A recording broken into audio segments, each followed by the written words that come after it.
قرآن پاک نے جو میاں بیوی کے بارے میں تصور دیا ہے وہ آج تک کوئی دوسرا معاشرہ پیش نہیں کر سکا۔ قرآن پاک نے میاں بیوی کے بارے میں کہا، وہ تمہارا لباس ہے اور تم ان کا لباس ہو۔ انسان کے جسم کے سب سے زیادہ قریب اس کا لباس ہوتا ہے، تو بیوی کو خاوند کا لباس اور خاوند کو بیوی کے لیے لباس کہا کہ اب تم دونوں ایک دوسرے کے اتنا قریب ہو جتنا قریب لباس ہوا کرتا ہے۔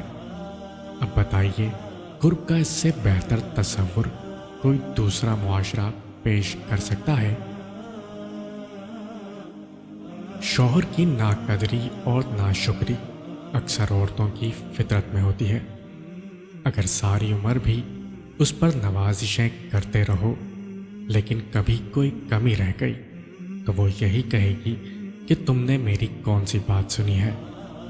لہٰذا اس کی فطرت سے زیادہ پریشان مت ہونا اور نہ ہی اس کی وجہ سے اس سے محبت میں کمی کرنا۔ یہ ایک چھوٹا سا عیب ہے اس کے اندر، لیکن اس کے مقابلے میں اس کے اندر بے شمار خوبیاں بھی ہیں۔ بس تم ان پر نظر رکھنا اور اللہ کی بندی سمجھ کر اس سے محبت کرتے رہنا اور حقوق ادا کرتے رہنا۔ بیوی کی قدر اور قیمت دیکھنی ہو تو ایک ماں بیوی کو میک اپ بھیج دیں، کھانے پکانے کے لیے خانسامہ رکھ لیں، گھر کی صفائی کے لیے ایک خادم رکھیے، کپڑے دھونے کے لیے ایک دھوبی رکھیے، بچوں کی نگہداشت کے لیے ایک آیا رکھیے، گھر کی نگرانی کے لیے ایک چوکیدار رکھیے۔